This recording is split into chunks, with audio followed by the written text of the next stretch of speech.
একটা জিনিস বুঝতে পারলাম না যে কাগজ কুড়ানি, জ্বালানি কুড়ানি, গোবর কুড়ানি বউ হয়তো মাকে দেখতে পারলো না, কিন্তু যে সন্তান তার ছেলে কি করে অসুস্থ বিছানায় পড়ে থাকে, মা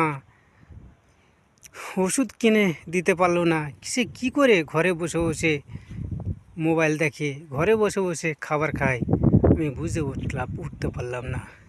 কাউকে আমি দুঃখ দিতে চাই না, কাউকে আমি ছোট করতে চাই না। আমি একটা জিনিস বোঝাতে চাই, আমরা আজকে দেখলাম না, আমাদেরকে কে দেখবে?